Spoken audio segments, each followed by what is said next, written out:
Okay, so welcome to another A Tippling Philosopher video. And this one is particularly special because it's not just A Tippling Philosopher. And this is where we go into a bit of a history of why my blog title has that as its title, right? It's not just A Tippling Philosopher, it is the Tippling Philosophers. And in fact, this is a bit of an origin story here because we have Rob Stroud, who is the original Tippling philosopher who started the group, the Tippling Philosophers, which was at the time a once a month group that met down a pub to discuss all things philosophical, and which is partly or largely why I got into this whole thing. So it's great to have Rob to speak to, and this is pretty much what Rob and I would do if we went down a pub or went around each other's houses and had a little chinwag. And so tonight we're going to talk about idealism and materialism. So getting to chew the philosophical cud over these pretty hardcore ideas, important ideas, although I have to admit that I am coming to this a little bit unprepared because I've had another interview today, and so it's going to be interesting to see if my brain can handle it.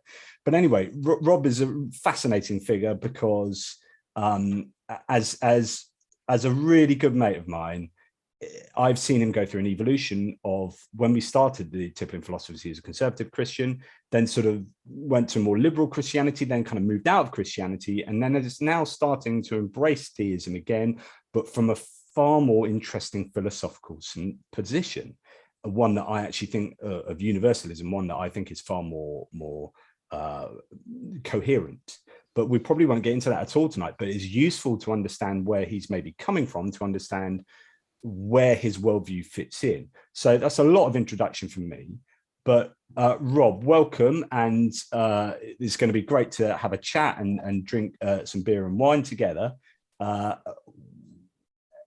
you disagree with anything I've said already about an introduction for you? And how do you define idealism if we're going to talk about idealism?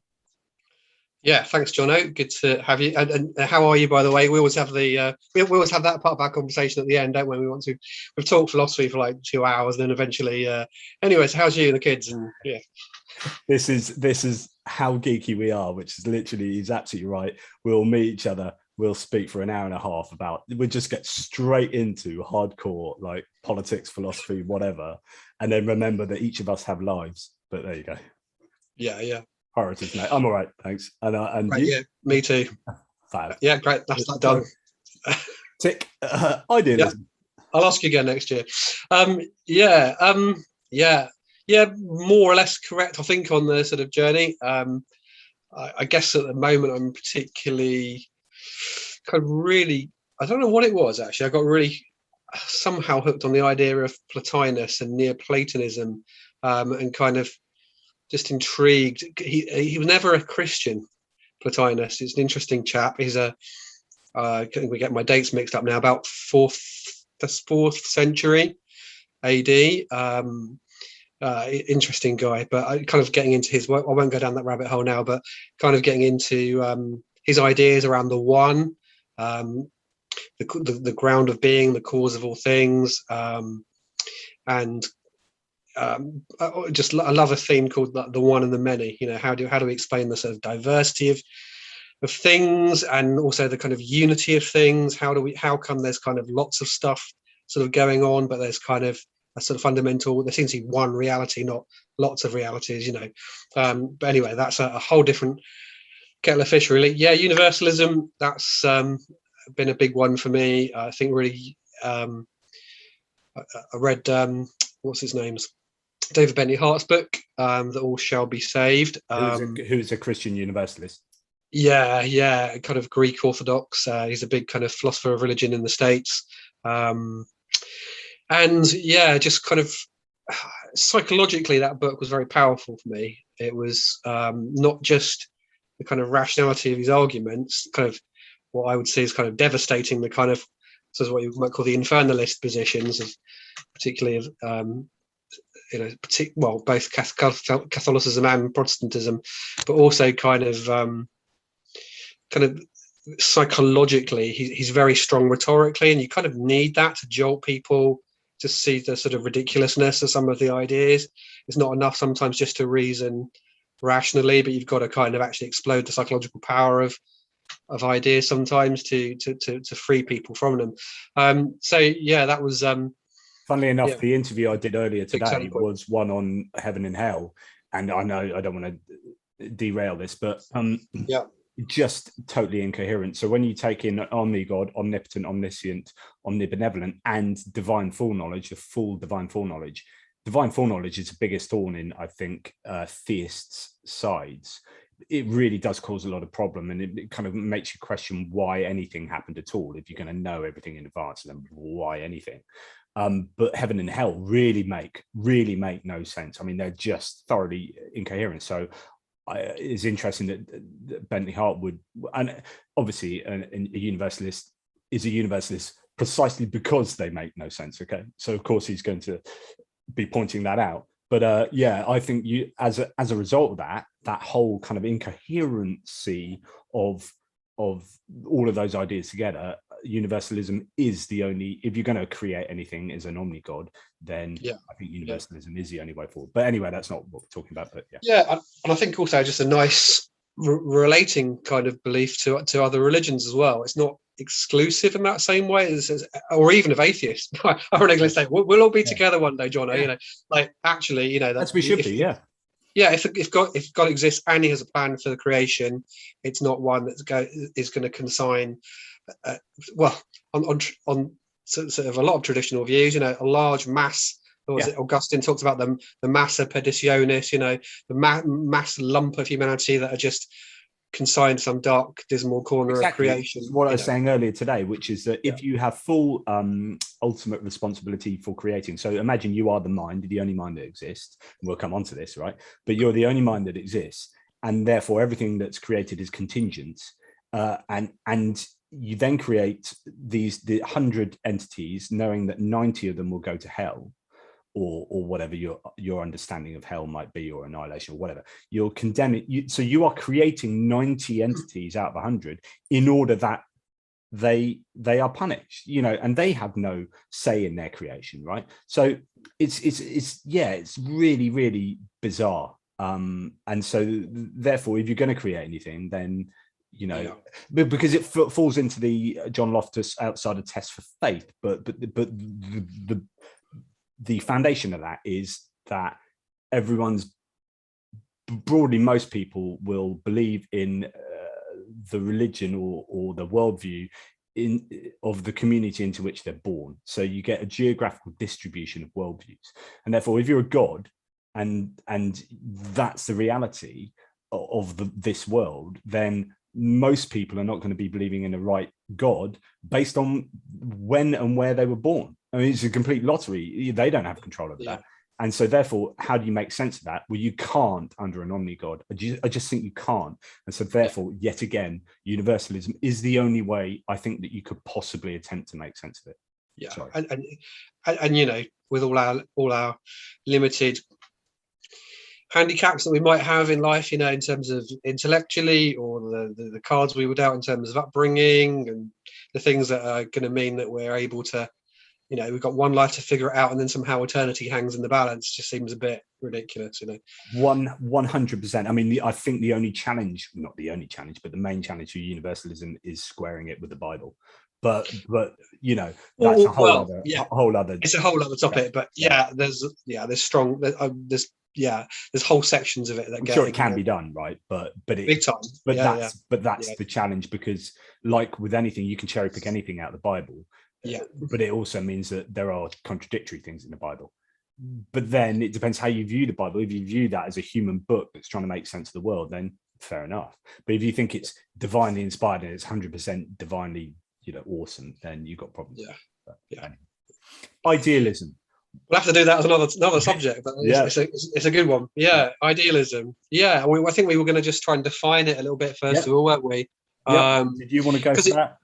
Easily confused. I suppose most people use the word idealism in the sense of being a bit of an idealist, you know, being it's not that. a bit of a dreamy thinker or something, you know, rather than a realist. I've actually written down a useful one from the Stanford online encyclopedia of philosophy. Can't pronounce his name. What's his name? De Vries. Yeah. Quite a nice simple one. It says roughly the genus comprises theories that attribute ontological priority to the mental, especially the conceptual or ideational, over the non-mental. So I guess in a way, it doesn't necessarily deny matter, although there will be different types of idealist. But so what they've got in common, I suppose, as a family of viewpoints is that the mental is the primary stuff of reality. Yeah, so I've got a bunch of definitions for idealism, materialism, rationalism, empiricism that might be useful for the viewer. Or listener. So idealism, the belief that the mind and ideas are the primary source of existence, that the physical realm is either secondary or in the extreme doesn't exist. Exactly what you just said. Materialism, so the belief that matter is primary and the mental realm is a product of the material realm. So that's the idea, essentially, that that the mental emerges from some kind of material substrate. Rationalism, the belief that the rational mind is the best way of knowing things, perhaps that the mind is more trustworthy than the senses. And empiricism, the belief opposing rationalism that the senses are the best way of knowing things. As such, observing the external world, truth can be confirmed by sense data. And we might come to talk about sort of our senses and sense data later. So there are some interesting definitions, hopefully pretty standard ones. So idealism, the idea that ideas are primary, right? That the mental is primary. So and not necessarily to set, just for clarity for anyone listening, I suppose, not necessarily to set idealism against rationalism or empiricism. No, good point. Just thought might be worth clarifying there.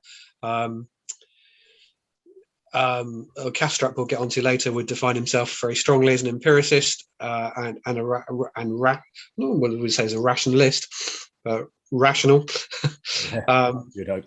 Hopefully, most of us hopefully are. So it's not like a group of people that deny empiricism or the importance of rational thought. So what do you think are the main, I mean, there are different sort of ideas of idealism that can, so you talked about different types of idealism. One would be solipsism, the idea that your mind is the only mind that exists, and that everyone else is a sort of figment of your imagination. I suppose that's one extreme view. It reminds me of that joke that this is basically my only philosophical joke, which is so someone walks in, someone's new to a philosophy faculty, and the other students walk up to him and say, "Oh, you want to look after Professor Smith. We open the door for him. We give him presents. We really look after him. He's like the best professor, so we treat him amazing." He's, "Oh, why do you treat him so well?" "Well, he's a solipsist." "Okay, but why do everything for him? Why treat him so amazingly?" It's like, "Well, if he goes, we all go." And I just like that. I just like the idea. Yeah. Anyway, philosophy. You told it a lot better than I tell it, actually. Oh, really? There you go. It flowed quite nicely. Yeah.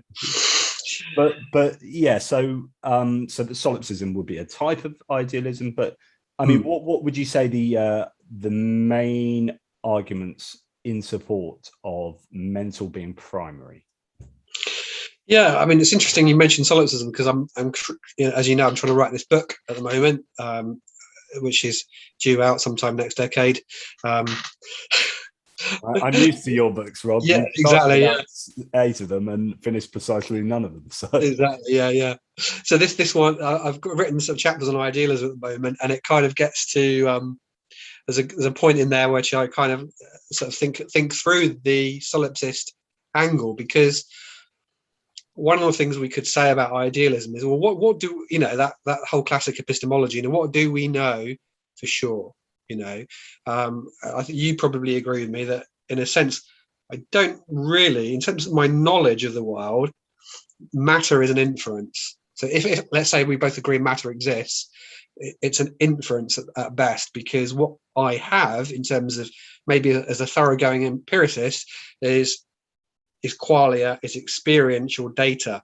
So I encounter like the weight or the coolness or the spatial extension or the color or the sound or solidity or what have you of things. But this is all grounded in experience.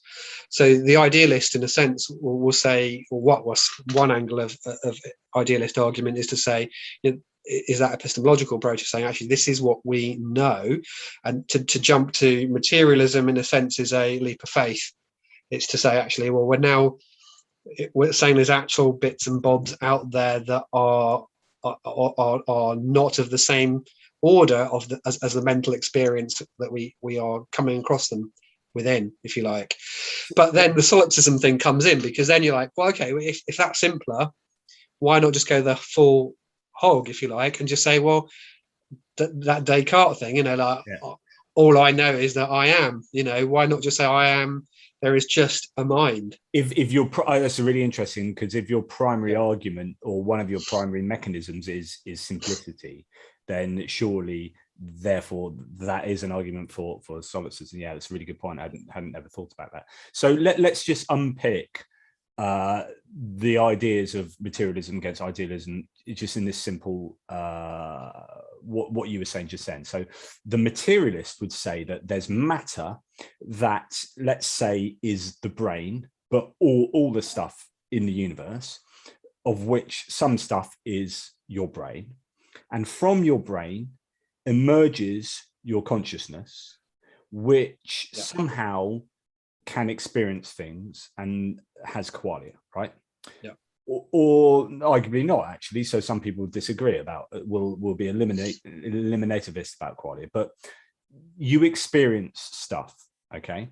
So you sense things, but the materialist says matter, sense then senses the matter, other matter, all matter. Yeah. So it's matter, mental. You somehow know the matter exists around you through that sensation. The idealist says, well, actually, since, let's start in the middle part, which is I am experiencing all the matter around me, and that is what I know in a Cartesian sense. I think, therefore I am. So what I definitely know is this thinking entity, this thought process, this sensation, this experience exists. That's all I definitely know, right? So therefore it is then an inference to say, as you say, that depends on matter, and that matter exists because actually, like Descartes said with the evil demon, the evil demon could be putting all the sensory data into my brain.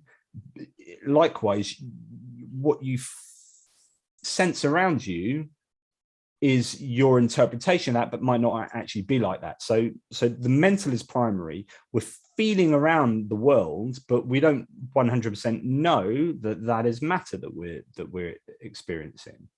But what we definitely know is that we have the mental, and therefore that's primary. Does that somehow unpick what you said?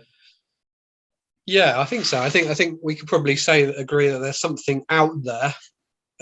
This is where we might get into Kant and noumena, phenomena, or whatever as well later on. There's a different kind of idealism that he held to.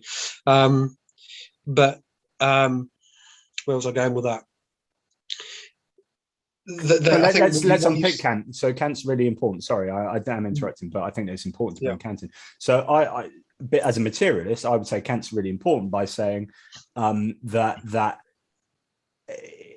you can't know things of themselves, right? So he was saying that Plato, all those years back, would say there are perfect forms of everything, and that we try and we attempt to get as close to that perfect representation as we can, but it's just a poor reflection in the back of a cave, which is an allegory, right? So, but Kant sort of took that and said, well, actually, there are things out there and we subjectively experience them. And it is more about the subjective experience than this kind of like promissory note of this perfect world realm out there. So this is more, and then, that's where you start getting other philosophers building on that. And Nietzsche saying, well, let's live for the here and now. And it's, taking that Kantian thing. But that Kantian thing, I think, is really important, which is to say that everything is subjective.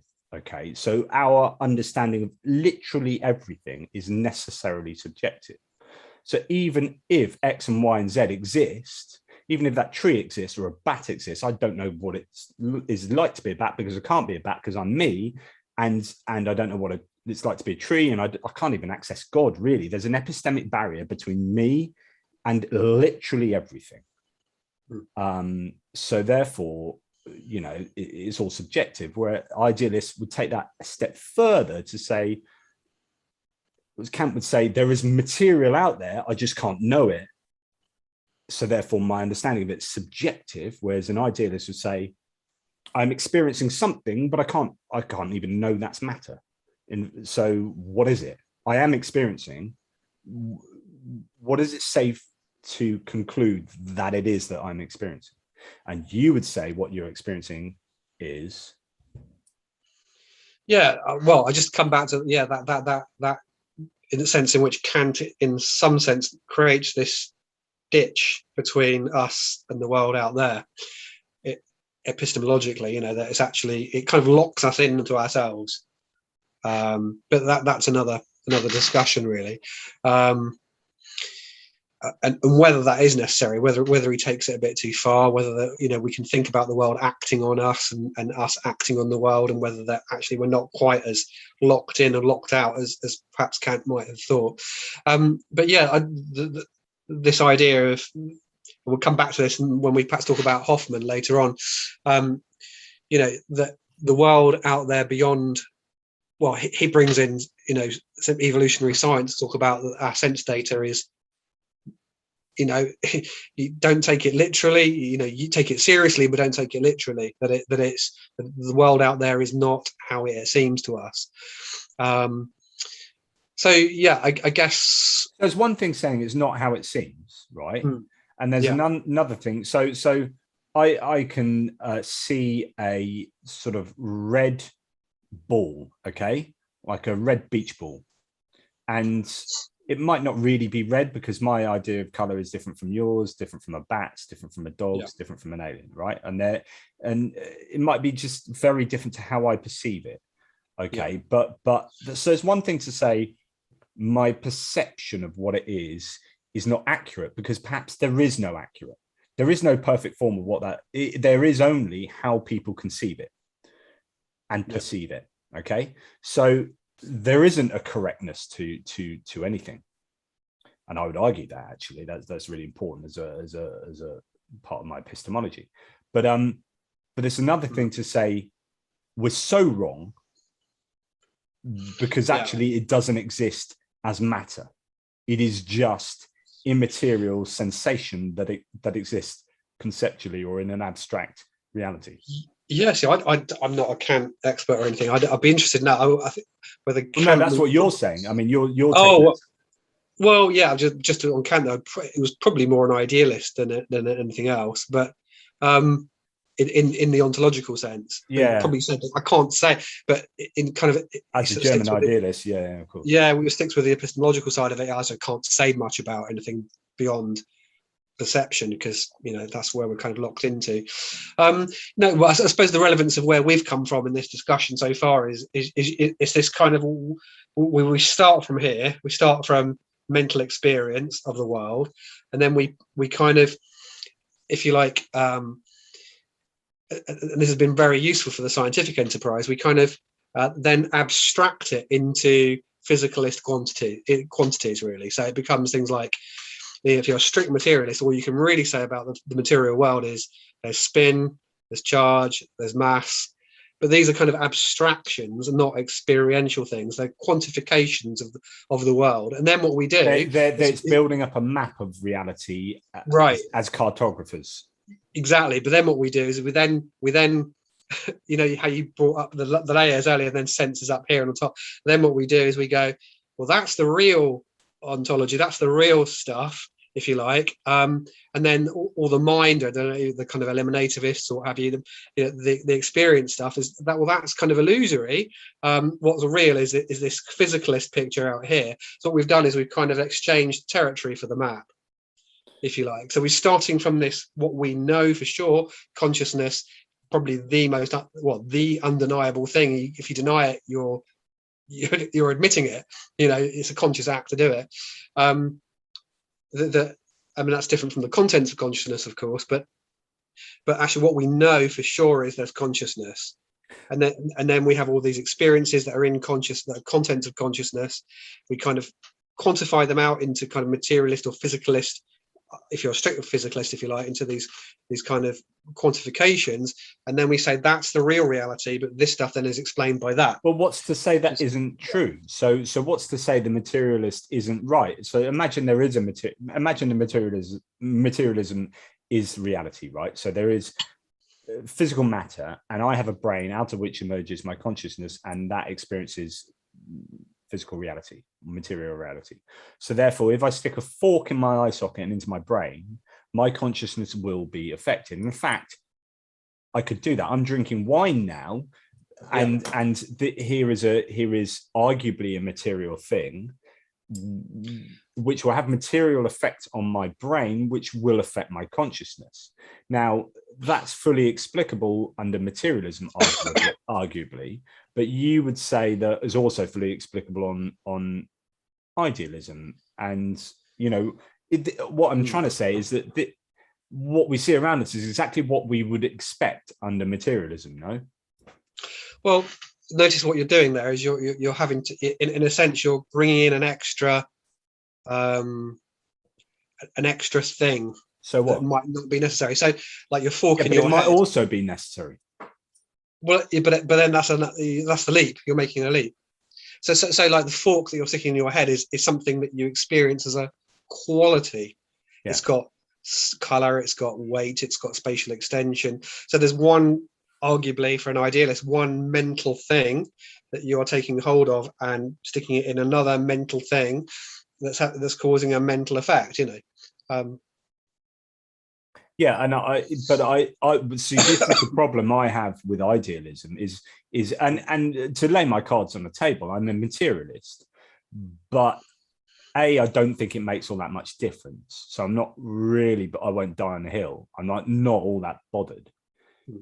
B, I think it's pragmatically useful. That's interesting.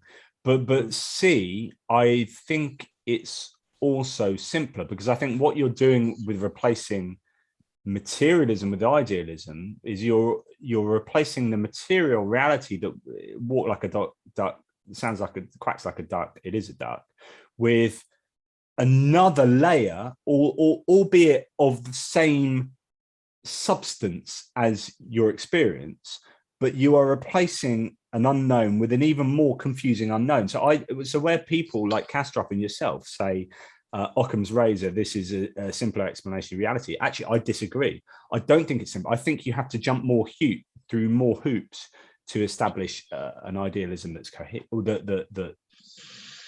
that maintains. Well, I suppose, I think I agree with you at one level in terms of our what we're used to.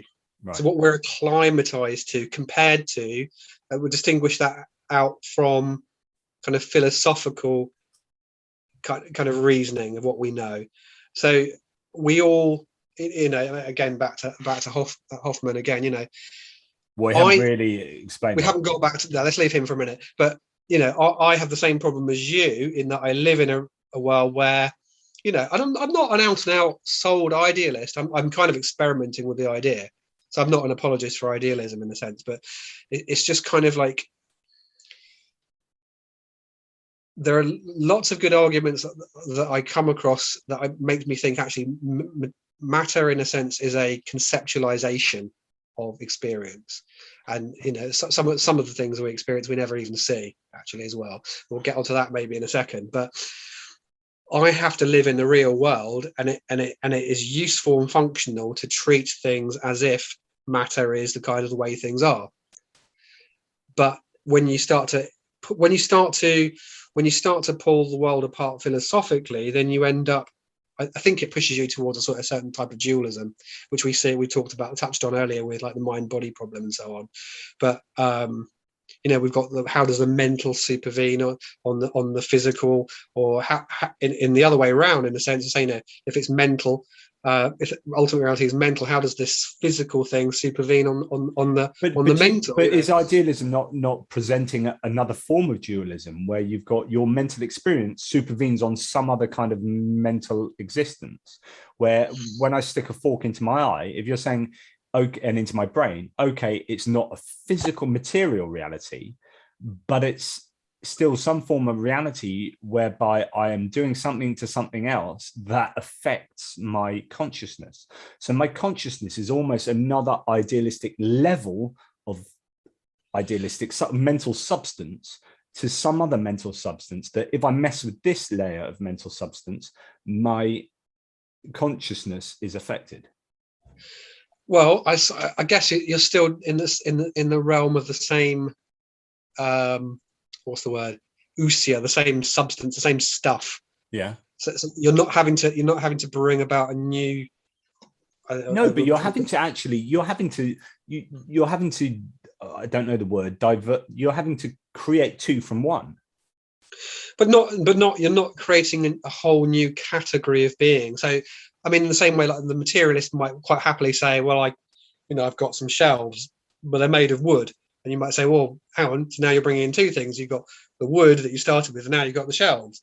And so if I said, well, but now you've got two types of thing, there's a sort of shelfy thing and a wood thing, you'd say, no, you're confusing it. It's basically a woodiness, it's just arranged in a different way. But I mean, I guess. No, because I don't think that's I think that's a false analogy. I think those are two abstractions of the same thing. All right, then let's go drill down a bit further. Atoms, so I guess you would say, like, we've got physics, we've got chemistry, we've got biology, and they all kind of supervene on physics. Yeah. They're just a way of they're abstractions or the ways of cutting up physical reality. But I think it's fairly arbitrary. Yeah, which I would say is a similar thing what would be going on for the idealist, I suppose. So you've got hierarchies of complexity of what's going on within a kind of monist one substrate of reality. Does that make sense? Yeah. I just it's almost like you've got a dualism within monism. I don't know. I mean, like, if you think, I'm a CBT therapist, is what I do as my day job.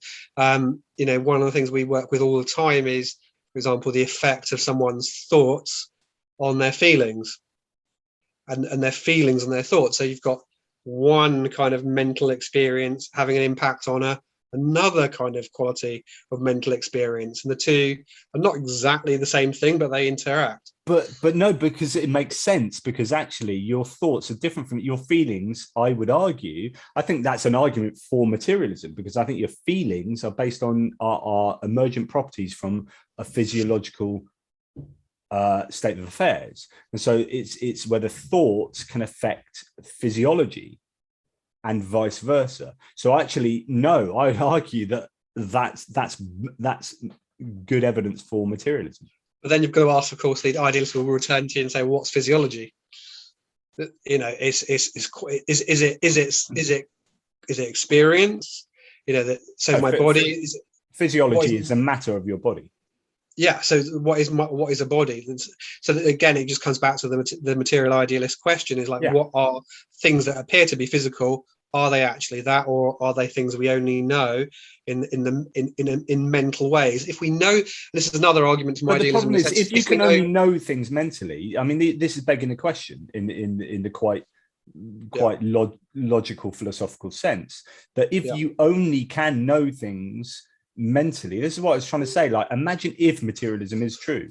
I mean, what you're saying is materialism can't be true because we know things mentally. It's like, well, no, what if it is true and it does supervene, mental does supervene on physical? That's what it would look like. This is what it would look like. And physiological bodies would be would feed into how we feel and how we think, being part of our system. Well, we might argue whether we're begging the question there, of course, especially with the mind-body problem and the whole problem of consciousness and so on, whether that actually would work under materialist kind of viewpoint. But I mean, another angle on this as well is to think about that kind of gap between how, if you've got two fundamentally different types of reality, one's physical and one's mental, how do they know each other? It's a bit like the sort of supervenience problem.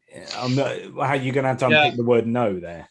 I'm not going to do this. About interactionism. I mean, how do they interact? It's something like that, but I'm not going to do this justice. But there, some people raise the issue of how is there that interaction between the mental and the physical in terms of one knowing the other. There's a sort of gap between the two. Yeah, again, I would have but that's not one I'm going to do justice to. Yeah, because I'd have to know how you're interpreting the word "no" there. But if it is one and the same reality ultimately, then there's not a kind of gap between them, those two, if you like, parts of it. So what I'm apprehending is mental, and what is knowing it is also mental, and they're participating in the same field, if you like. You don't have to. I'm not doing that much justice. Yeah, but the thing is, the argument, I suppose, would be you don't have to explain interactionism in a way that I mean, personally, I favour epiphenomenalism, which is the idea that the mental is like when you boil a kettle, right? A necessary corollary of boiling water is steam, right? In the same way that a necessary corollary of the machinations of the brain is consciousness, right? And it just, but arguably it's a post hoc thing where it's reflecting on what's happened, but it's much more difficult to see how consciousness can causally affect reality. And is it your brain that's doing all the running of all the tasks, and your mind is just a kind of TV show of what's gone on, and you think it's riding the horse, but actually the horse is riding the rider, or driving the rider. So, but then there's loads of issues with that theory as well, and yada yada yada. But so interactionism is a problem within materialism for needing there to be an explanation of how the mental interacts with the physical when they're on two completely different realms. Whereas I suppose idealism would say, well, you don't need that. They just interact because they're the same realm. But I think it almost invites even more unknowns, as again you're getting like two different, a duality of mental substance again, where like you've got consciousness is different from everything else that I'm sensing. Like from this glass of wine is a mental thing, but it's different. So it's almost as if, well, you might as well have two different substances because you've got two substances within one. I mean, we might want to move on to Kastrup and stuff like that, but because he talks about how, well, I guess a lot of thinkers at the moment are positing consciousness as fundamental. He points out that one of the confusions that comes in is the word consciousness is used very loosely. So what we're doing right now is what he would describe as meta consciousness. So this is consciousness reflecting on itself, whereas pure mentality or pure consciousness isn't necessarily aware in that reflective way. It's just raw experiencing. Yeah.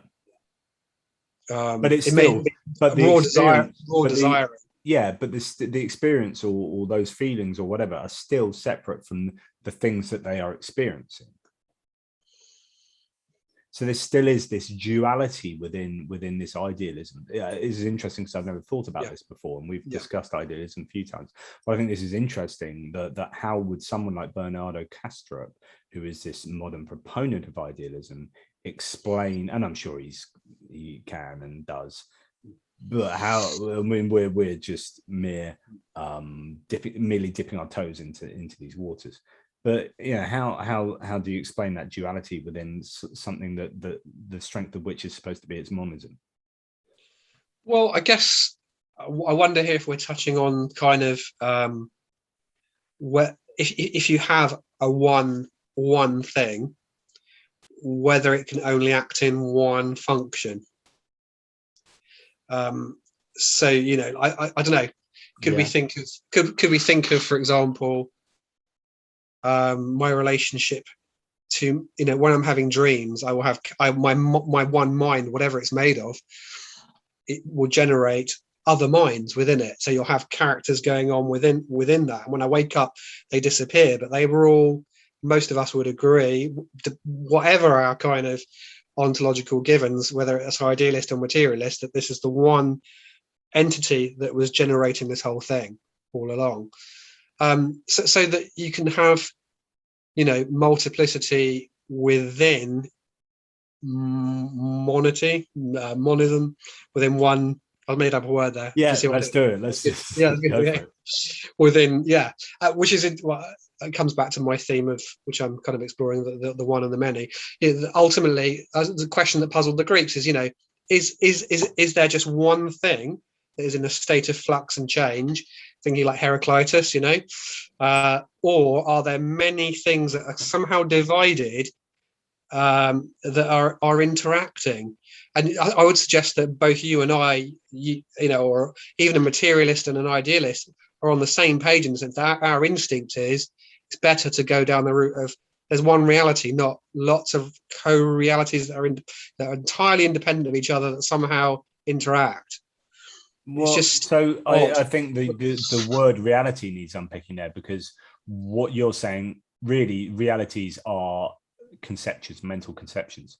So I would argue as a materialist that there's just reality, which is a whole load of physical stuff, out of which a whole bunch of minds emerge due to the correct networks being in place of the physical stuff from which mental stuff can emerge, and it emerges in different ways with different species that have different material scenarios. Okay, so that's what a reality is, one reality there, of which there are many consciousnesses, whereas you were using the term really realities in terms of consciousnesses.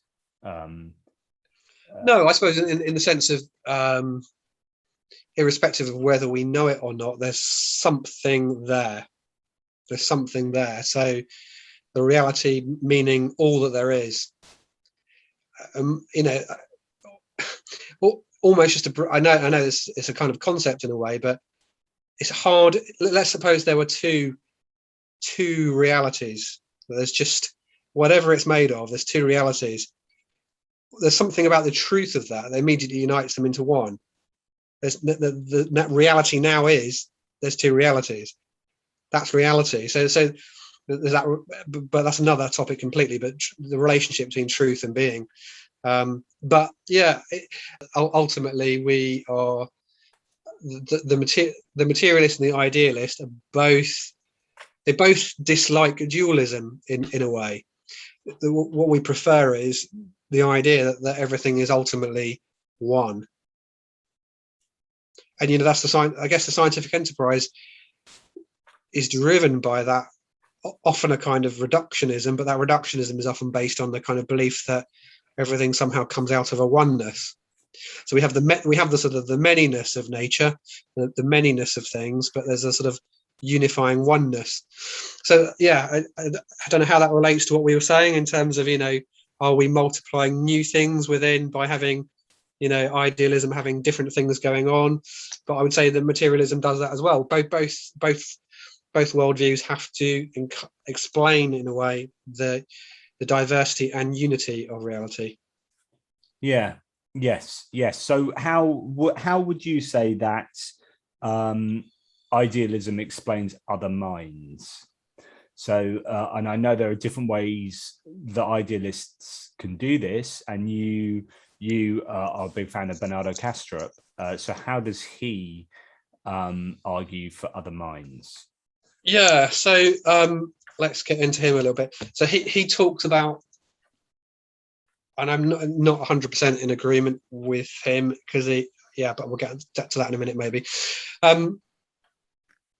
Where I guess I do agree with him is he sees the world and nature, if you like, as a field of consciousness. that is law-like, that science is describing when we do science, and yet other minds within that, so that you've got your mind, my mind, and a host of other minds. These are what he calls dissociations within the broader mind of reality. So he talks about the universe as his expression is mind at large, and then there are other minds that are kind of they're not separate. The analogy he gives, which is helpful, I think, is think of the universe or mind at large as a lake. But within the lake, that's your oneness again, back to that theme of the oneness. You have diversity, so you might have a whirlpool. So the whirlpool is the lake, but it's also not the lake. Something else is going on within the lake. So not everything on the lake is the whirlpool. And the whirlpool is not everything that is in the lake, but well, no lake, there's no whirlpool. It is made up of lakiness, if you like, of the water. So he would see your mind, my mind, and so on as kind of somewhat separated out entities operating within mind at large. Which I think it gets a little bit problematic for me, because I think this is better explained by materialism. But then, of course, I mean, the problem I think I have with approaches like Kastrup's is that it's a lot of inference and a lot of making stuff up. He's just making shit up about stuff you don't really know, because you can't access. You're kind of making these theories about how it might work. So he talks about, is it DID, dissociative disorder? I forget what the I stands for. Identity disorder, which is a thing in people that where people can have multiple personalities within their own personality, and he kind of uses that as his vehicle. I mean, it's really important actually for his theory, but I think he's putting an awful lot of store, holding a lot of store in DID that I'm not sure gets into where he takes it, which is like basically creating an entire reality out of it, where everything is. No, I don't think he has. Yeah, no, I don't think that's what he's trying to do. I don't think he's starting with the model as a way of arguing to the reality. He's just trying to say, is it even in principle possible that a mind could have minds within it? Yeah. And so is it a reasonable concept even in itself? So he doesn't bring in DID to prove his type of idealism, but just to say, conceptually, does it have that plausibility? Are there any models empirically that we know where it happens from our own experience already? Yeah. And goes and the other minds he calls alters, is that correct? That's an expression within psychiatry, so that we can get into the story a little bit around the kind of phenomenon with DID if you want as well. You take it wherever you want to take it. Yeah. Well, it's one of those ones that's been contested a little bit at points. So there's been people that have kind of, I think around 2014, that said, is it basically just the suggestibility of psychiatric clients who, because of the sort of suggestions coming from the therapist, they're kind of then maybe feeling validated as they're doing this, kind of creating these storylines, or maybe even believing it, not even in a kind of faking it sense, but somehow coming to this belief that they have sub-personalities that are real. And interestingly, don't ask me to quote the exact figures. Maybe we could put them at the end of I can send them to you afterwards, and we put them at the end. But there's been some interesting studies using fMRI of one study, for example, where they had actors and they had people with DID, and put them into fMRI scanners to see what was going on in their brains, to see whether you could see any differences, and they could. Long and short of it. So that, and the conclusion of the study, which I can send you afterwards, was that actually you couldn't get this through faking it. So there's something going on in the mind, which is a dissociation within normal consciousness, creating a But the subconsciousness. materialist would argue is an emergent thing from the brain, hence the fMRI, right? So then, of course, it doesn't prove idealism. It's just no. Is this a conceptual tool for saying that you could have minds within minds? Yeah. And interesting, there's a really fascinating one. I'm going to get this slightly wrong again, but there was a woman who had been blind for a long time, and she entered therapy and had different alters, different personas. And as the therapy continued, some different alters she could start to see, but only when she was in certain personality states.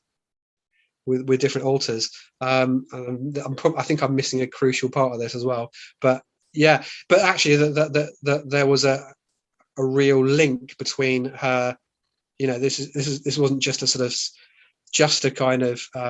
It had physical effects, if you like. It was. I mean, of course, that I don't know what that tells you, other than different neural pathways will give you different different results or outcomes. But so talk about minds within minds. Talk about how alters work within Kastrup's, for example, his worldview. How do minds interact? How does a mind come into existence and then leave existence, born and die? Yeah, I don't know. I've not really read anything of him going into the ins and outs of that. I'm sure he does. Because that to me is pretty freaking important. Yeah, well, the way he kind of looks at it, and again, I don't know, but he would say that that living organisms are have some degree of meta consciousness. The reality itself is just consciousness, and this is where we need to get into Hoffman in a way.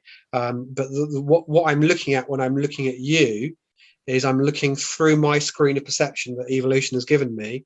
I'm looking at a dissociated field of consciousness that appears to me in the way it's represented through my perception, so that you look the way you do. The brain, that the mind looks like brains. And he makes analogies to the universe. For example, there are sort of these filaments through the universe that it looks physically like the representation of a brain. There's some interesting studies on that. But that in a way, the physical world we see is a kind of map that evolution has given us, so that we can function in this mental field, which is far, far richer than we can actually deal with. Hoffman talks about how any creature that actually fully had the information around it in all its fullness, if you could, would simply dissolve into a sort of entropic soup. That you just can't function. I mean, the analogy. Because I mean, you only have to look at how the eyes work to know that's why the eyes function in the way they do. Human eyes, they filter out most things, and actually, you're only really seeing. Your brain makes up a picture of your peripheral vision. Fills in the gaps, because actually, if you really did take in and focus on every single stimuli that's coming to your eyes, your brain would just melt. Right, so there is an element of that. And I don't know what I make of this, but some people as well bring in kind of quantum physics, where would say, actually, when none of us are observing a particular patch of the world, it's just kind of really not there. It's not formed. Under observation, it forms into the way that we see it. But then why does it form back to a particular way? So I mean, these are the kind of holes that I would need because they're not holes in there. No one's looking at it. Explanation. No one's looking at it, but we've taken a picture of it, and then when we go back, it looks the same. Do you know what I mean? It's measurement, observation. So taking a picture or using an instrument, like the whole stuff within quantum physics of. It's not simply there's still an underlying something there. I mean, any observation, even if it's through instrumentation, is observation, which we know affects the outcomes in terms of observer superpositions collapsing into determined states. So the quantum physics behind that is there. I think it's the world is fundamentally indeterminate, but on observation, it becomes determinate. And the stuff I've looked at seems to be pretty robust on that view, and it throws up all sorts of weird stuff about, for example, is space and time even real? Is it fundamentally there or not? Before we go down that route, I mean, that's I want a to whole go, massive because that is a huge one. But I find it interesting that Kastrup uses or adheres to or believes in evolution. So, and it seems that actually, broadly speaking, I think he's probably a determinist of some variety in some sense. But let's park that. But certainly, how does evolution work as an idealistic phenomenon? Yeah. So I guess he would say that nature is trying things out. It's got this kind of push behind it. He describes it as not being telic. It's not aiming at a goal, but the push, if you like, is not in front of it, or the pull, if you like, is not in front of it. It's not aiming at something, but there is a nature within nature. It's law-like and desiring, and it's, I don't know, kind of foaming to do what it wants, and is exploring and playing its options, and therefore will generate things that survive and that are capable, just following standard evolutionary theory. It's just that it's not looking at it through a materialist ontology. So he would say that science, in a sense, all science does, it doesn't tell you about the ontology of stuff, it just tells you about how it behaves. So whether it's happening in the mental realm or a material realm, in a sense, is irrelevant from the science side of it. The science is our kind of measuring of how it behaves through the screen of our perception, if that makes sense. Yeah. So would Kastrup think that there's like Hegel would say there's an absolute spirit, like some kind of greater mind behind it, or is it just a mental realm full of lots of alters that are just bashing about doing their own stuff? Yeah. So this is where we might get into questions I've got around Kastrup as well, in terms of where does the buck stop as well, because that's interesting. I mean, he calls the universe, if you like, the mind at large, and describes lots of religions along the lines of, if you like, you could call that God. It's the transcendent realm of mentation in which all things live and move and have their being.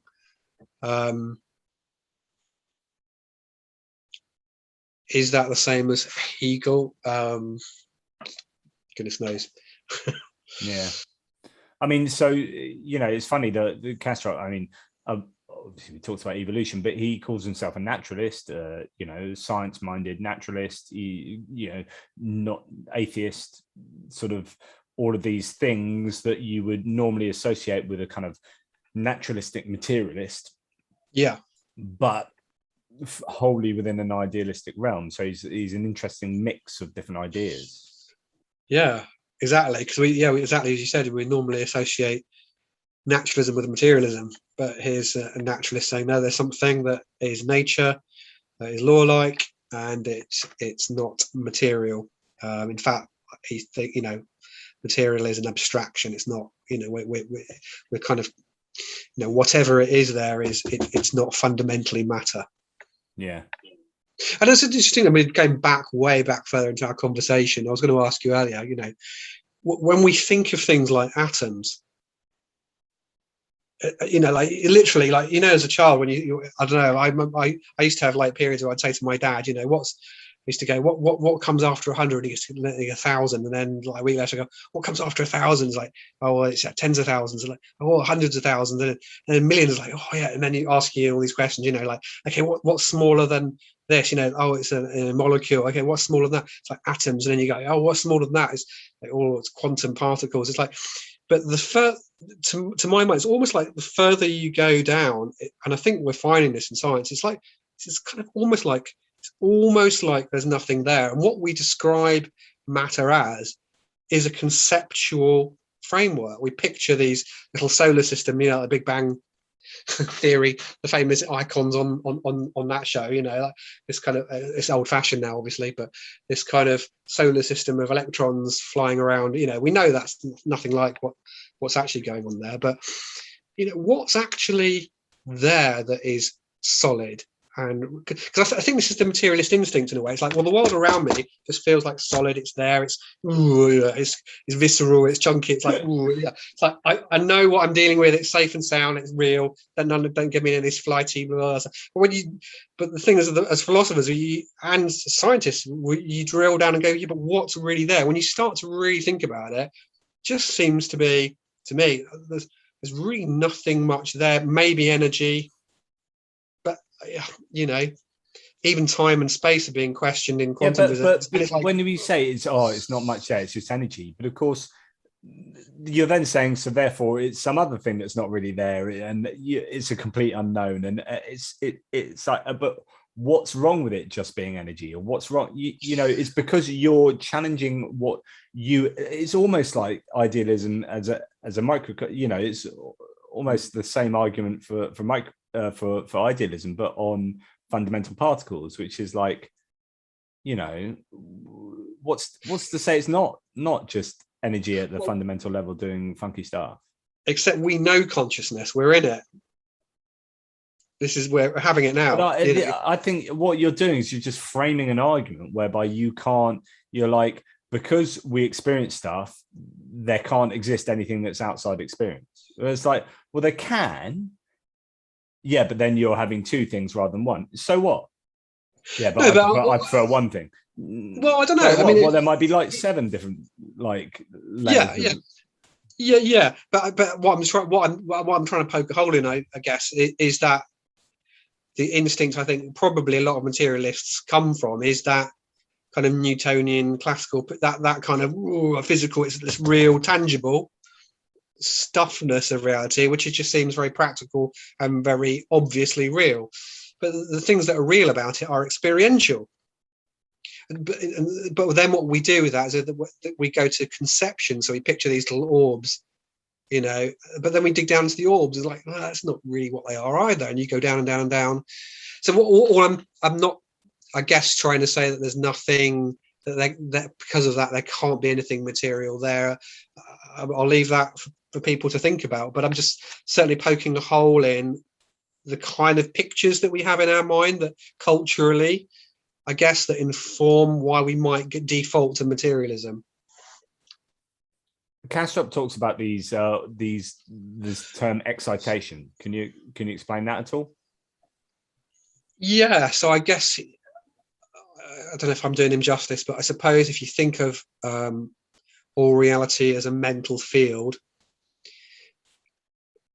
and this might come back to our discussion about energy a minute ago, so how, and further back, how if everything's one, how do you get manyness? So that you could have one thing like a lake, and you could have variations or fluctuations or excitations within the field, like a whirlpool would be an excitation within that lake, for example. Does that? Yeah. So the question is, what is underwriting the excitations? Yeah, a really good question. I love that. Yeah, what is it? So this might that now bring us into the so he's positing in a sense mind at large, which is a natural object, a finite natural object. Because he quite often just says, it's just nature doing its thing. Basically, when you say like, what's underwriting these excitators, it's just nature doing its thing, and it's like, I'm not sure. Yeah, okay, but I'm getting Beach Boys here. Is that vibration, excitation? Yeah, I'm getting. Well, I was wondering where you're going with that. Yes. Yeah. So he would just say it's a thing that behaves, a thing that does what it wants, and it's just there. I just I mean, can't. be interesting. Yeah. Like, does he go back for? He's very careful to stick with what he might speculate about. Yeah. Is there something else And I think behind the that? whole thing is speculation.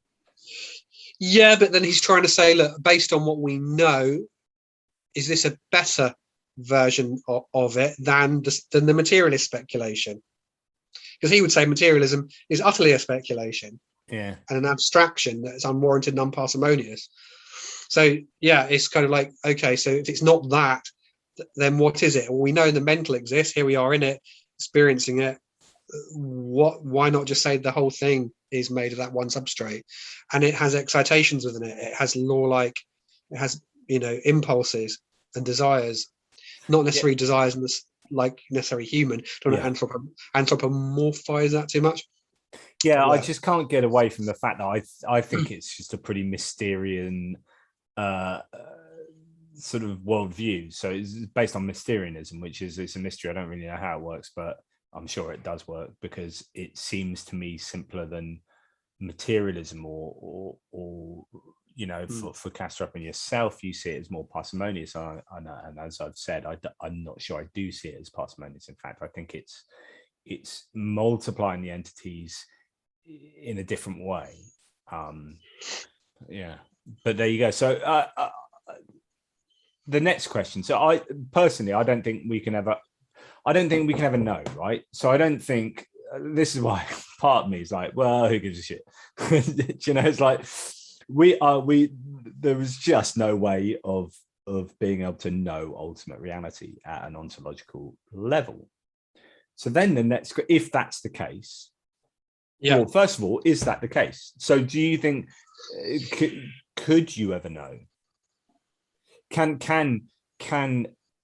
the mental alter of Rob Stroud or Jonathan Pierce ever be able to know itself, where itself is the entire mental existence? Is there any kind of self-reflection that could possibly happen? Like, could you know? Or we might be confusing two things there. So can I have reason to think that the entire field is mental rather than not materialism? Not reason to think, reason to know. But then I suppose thinking no, you're going to define how that.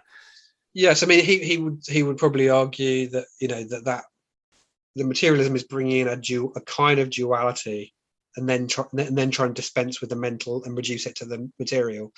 But what we know is we know the mental's there, and then he's trying to work out from that vantage point of what we know exists, and what you're asking kind of another question in a way. Say that again. Remind me, because there was a second angle. So it's just like, how can you ever know? I mean, my idea is you can never know. We'll never be able to know. So therefore, my next question after that would be, so what?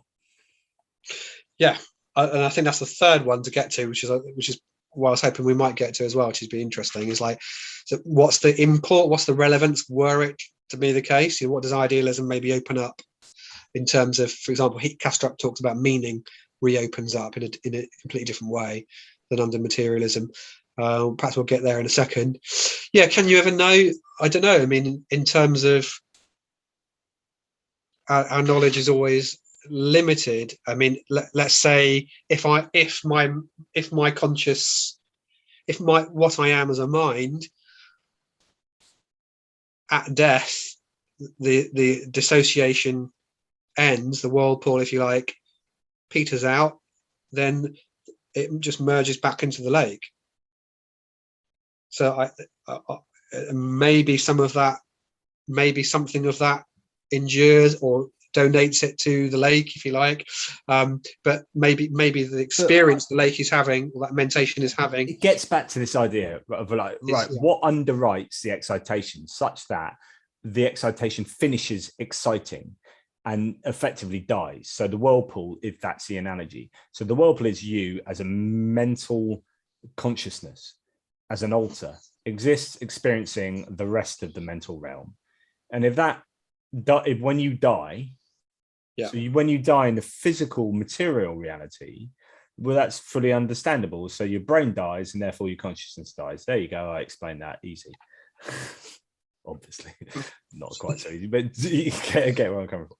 So whereas the idealist has to kind of create all sorts of funky make-up stuff, where it's like why does that whirlpool stop being a whirlpool, and why does it dissipate? There must be some kind of energy.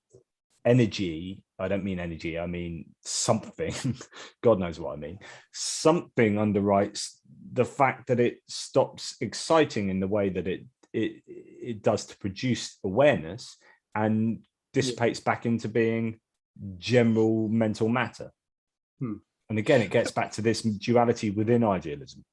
Well, I wouldn't say it's that different from materialism in that sense, in that what we're saying in materialism, although I would say without being able to really explain things like mind adequately, we've been not for want of trying, is that you've got excitations within matter that is reforming in this way, and then it does this, and then you end up this, then you end up with a kind of brain that does this, and then it dies. Why is any of that law-like, and why does any of that material nature, why does it behave? Why isn't there just atoms or just energy, just a field of energy, and it's just doing nothing?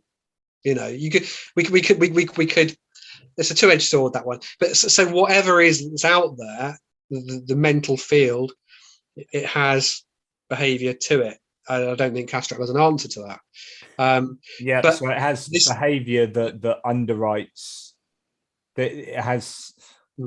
But in terms of evolution, I guess, in terms of why does the dissociation end, I guess it would be a similar answer to under materialism. And in terms of evolution, it works functionally well for species to generate new whirlpools that then can adapt in new forms and go on then to adapt and create other new ones. That the whole process is exploring outward, and is trying out different things, and some of them work and some of them don't. Of course, one has to still, under idealism, remember that the whole world exists, but in mental form. So when you have a species or an organism surviving in a given scenario, you have that, but in a mental, ontologically mental state.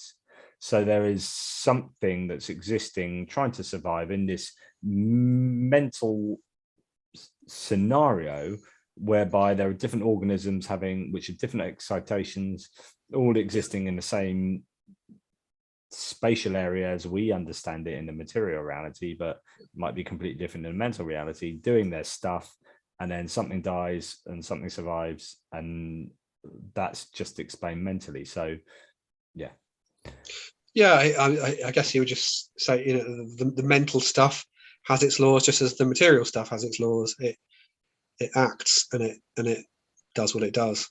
So, but that brings us on to the next question, doesn't it? In a sense, well, the theological questions, in a sense, like you could ask you. So, have we got? Does this work better with? Would this work better grounded in a kind of theism? Would theism still suffer from the same problem? Have you got some? I'm going to cut you off here because I'm going to say I think idealism, materialism, the reason why I'm not bothered is because it's almost a one-to-one mapping.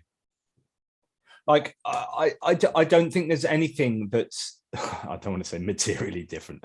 I don't think there's anything that's substantially different between idealism and materialism, because all you're doing is saying, right, what you understand as a material reality, right? Yeah. That all exists. That's not to say that we aren't sensing all these things. Like there are sensations, or there are stimuli, right, of things, but those things aren't matter, they are mental, right? So all you're doing is you're taking the whole material universe, right? You're saying, I'm going to take it here and I'm going to turn it into mental, right? Yeah. Transpose it. So you're transposing it. And so therefore, any issues or problems, moral problems you have here are moral problems you're going to have there. And any kind of God arguments you're going to have here are God arguments you can have there, although it God argument might be slightly different. but broadly, everything else is a one-to-one mapping, and I don't know that it makes any difference. Well, to Which go is in why reverse, I'm not really bothered. yeah, to go in reverse order, I suppose, for example, like theism. I mean, you don't have for example, the creation ex nihilo problem. For example, let's say if you have idealism, the Kastrup doesn't go down this route.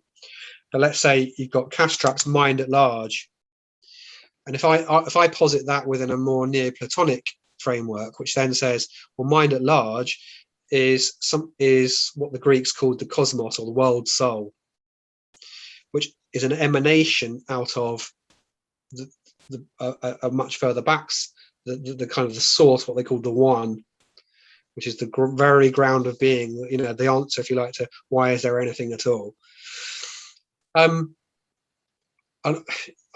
You don't have that. You wouldn't have that kind of. So one of the problems I think Christianity has under a kind of materialist worldview is like, this was a question that went through my mind years ago when I first started toying with idealism.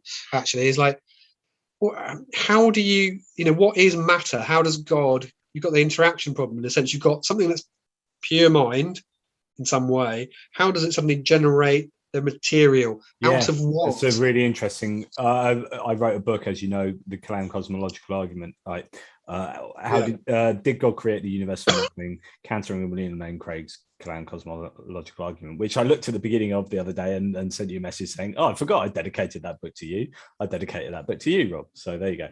But I think in there I was like, there is a problem with saying, "Oh, God can do anything."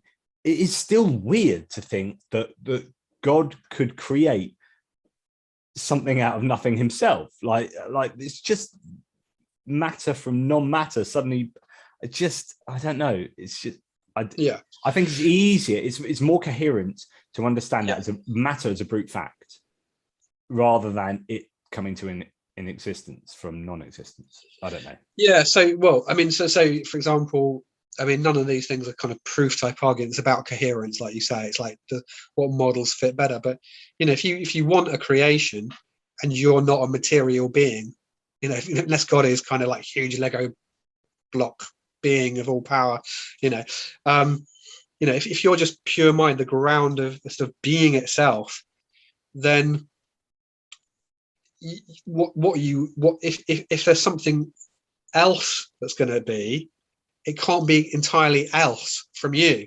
It comes out of you. So the kind of the classic kind of both Neoplatonist and it's like an amoeba. It's like an amoeba splitting in two. It's like, do you know what I mean? Like, it's panentheism. It's the emanation or whatever. So Greek Orthodoxy has this quite strongly, like this emanation theology. Although I'm kind of interested in thinking of it more as a withdrawal. So you've got like maybe some being that is the fullness of all being. I think of it like Emmental cheese, like, in creation is almost like the kind of slightly thinner bits of cheese, kind of the holes. There's a bit of God withdraws it from the sort of ontic space in some way, and you have something distinct. So there's a relationship between something distinct and the ultimate thing in itself. Is it like God to take origin of sin and the fall into get? I'm going right left field here, but it's like God is a body, right, and finds that he's got a tumor that's growing on his stomach, and like sees that tumor grow, and then just cuts the tumor off, and then says, and then that's the creation of God. God's still there, going, I'm looking at this tumor, and it's pretty rubbish. It's broken. It's depraved. Actually, it was when you get, we should open a whole another rabbit. So, but if you look at Neoplatism, which is really interesting, because like Plotinus, for example, does believe in matter. So he's sort of idealist. He sort of believes in matter, but it's the very edge of being. It's almost nothingness. It's so thinly, which is really interesting when you think about what's going on in contemporary science. But you then think about that down at the extreme end of being, you've got matter, and at the other end of being, you've got what he calls the one, which is the fullness of all being, is the one which generates the many. And so, evil for Plotinus is a withdrawal of the good. So that anything that is not here, to some extent, has some degree of evil. I guess it's bits of privation of good argument. privation of the good, but it's a privation of the being of the one. That it's a distinction from the one. Yeah. So interesting. I think I've never thought of it like that, but maybe idealism makes a little bit more sense under theism. But I'm not sure. I don't think it solves any of the theological problems and anything else other than the creation. I think it's slightly more coherent with kind of an account of creation, where it's God is creating something of the same substance as God, but is not as complex in its arrangement maybe as God. There's not that sort of, or something. It's not magic in that sense of. No. Do you know what I mean? Yeah. That's what I mean. Yeah. Exactly. Either something coming out of somewhere else, goodness knows where that would be outside the source of all being, or he sort of changes himself into some sort of material blob, but he's switching substance. He got an interaction problem. So I think you get away from those kind of because incoherences. Yeah. But realistically, I think that I still get a bit of so what about idealism. I don't know that it makes any pragmatic difference. Like, I don't think it would change from judging from what Kastrup says, and I know we keep talking about him as if he's the only idealist. There's many, of course. Yeah. But his version as an atheist evolutionist science advocate, naturalist, is he's effectively no different from me in worldview, other than his entire ontology, which is fairly fundamental. Well, but I'm not sure it has great ramifications. Yeah, so he says it brings the world of meaning back online in a completely different way. So, and I would argue with this. I think in terms of, for example, I don't think he provides a necessary being that grounds meaning sufficiently. But that's another thing I would get onto another time maybe. But I guess the way he sees it is the materialist view of the world, in a sense, is this kind of dead cosmos of inert matter that you then get these pockets of consciousness appearing.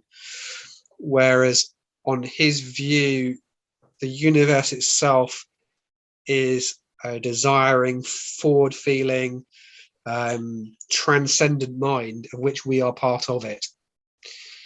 So, and he would say that our service to God, if you like, or to mind at large, the universe, is we are discovering. It's a self-exploration. So that through our meta-consciousness, we are adding to the self-knowing and that the universe is up to in its exploration of trying out this, that, and the other. And so, yeah, that feels more meaningful to him from that point of view. But again, does it? Because it's like, I'd love to. But then again, does it? I mean, really? Well, I think it reintroduces, and I use the word magic with a small m, and in a non-pejorative sense, it introduces the enchantment back into the world, which I think has been sterilized and stripped off, if you like, over the last 200 to 300 years under a certain type of materialism.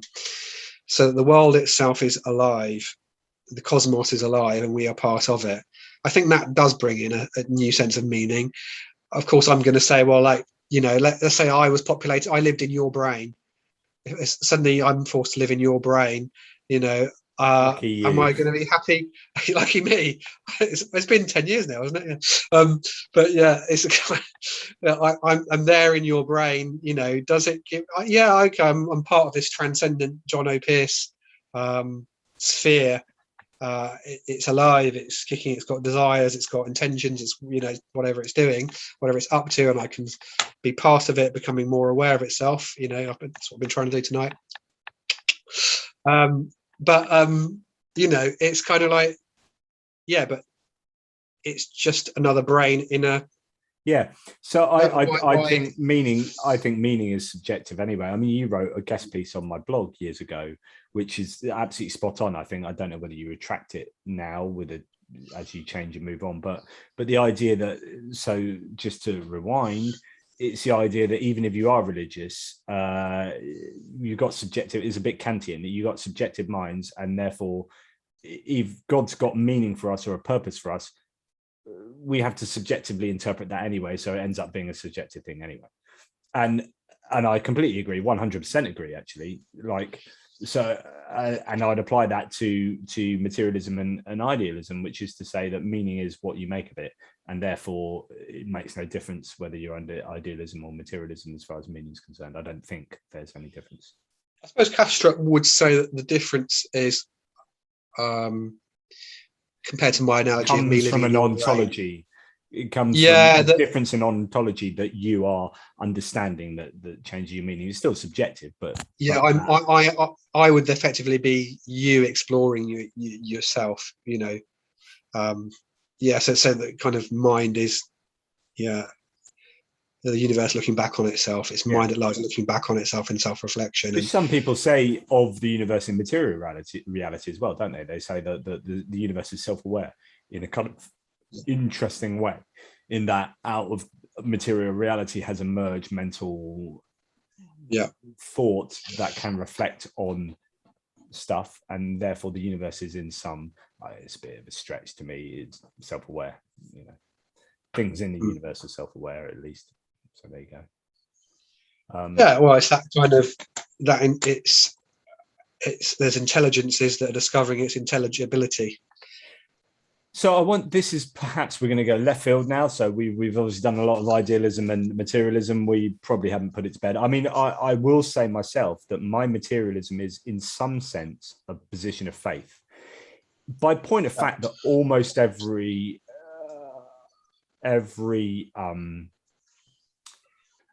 everything that anyone believes has an element of faith in it. So I normally talk about filling up a glass.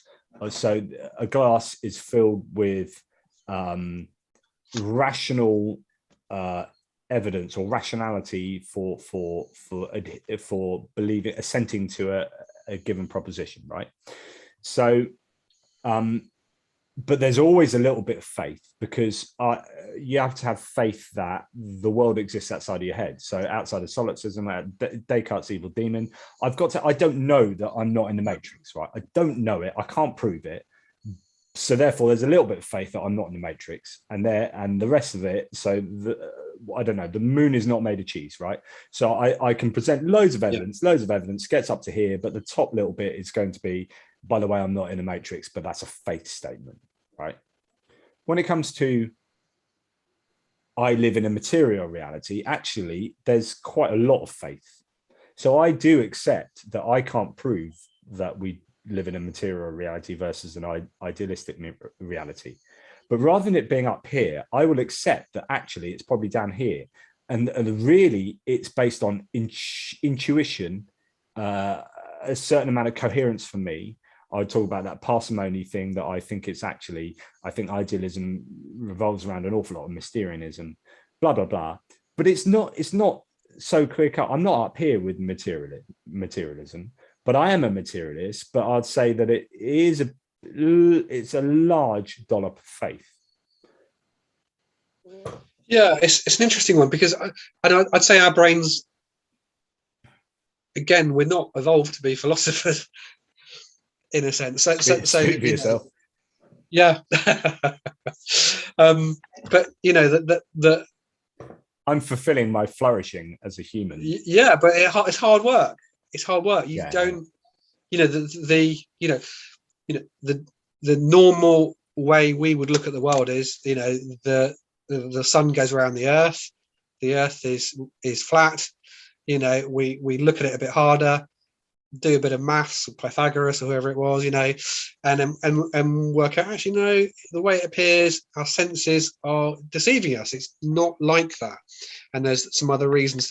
So we haven't really got into Hoffman, but part of his, what's the book now?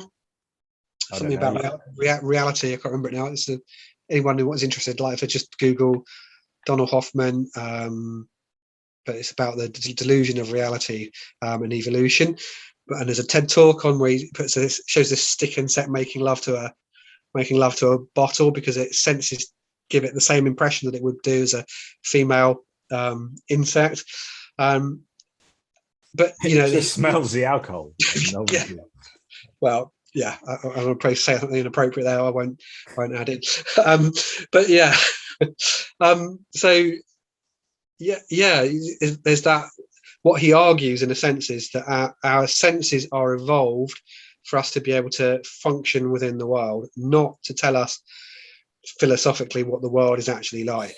So this is akin to the evolutionary argument against naturalism, or maybe a version of it, or a refutation of that, or the idea as Alvin Plantinga would say, that evolution doesn't favor truth. It's not really interested, like the evolutionary mechanisms that we have aren't interested in finding the truth of the world. So therefore, this is an argument against sort of naturalism and like the idea that we are interested in finding truth. I would argue against that, and there are arguments against that I think are sound, but that's the context. Yeah, it's realism or anti-realism in a way, but it's like, I guess in our content we're talking about, I would actually argue that probably there's a kind of folksy materialism that most people, and probably most more philosophical materialists, start with. That it's a kind of, well, that's just the world's flat, isn't it? And the earth goes, the sun goes around the earth. That it's just, it looks like that's the way it looks. And then we, ironically, we can then add all these abstractions to it, and then deal away with the other stuff we know, which is this obvious kind of conscious experience, and try and reduce that down to how we've abstracted out the material world. But yeah, no, I guess in the sense that is, do we work out our philosophy based on our perceptions? There's a whole debate in the Greeks, how much you trust your senses or whether you should trust reason. And one of the reasons why people have loved mathematics in the past as well is, does that give us surer conclusions? A lot of physicists at the moment now, the accusation is that they're moving away from empiricism, and it's all pretty much pure mathematics. Because especially when you get to the very, very small, empiricism is just useless now anyway. But I don't know, because you then get onto the a priori, a posteriori sort of arguments of synthetic analytic. The idea, does the rational actually supervene on our sense data and on a material reality?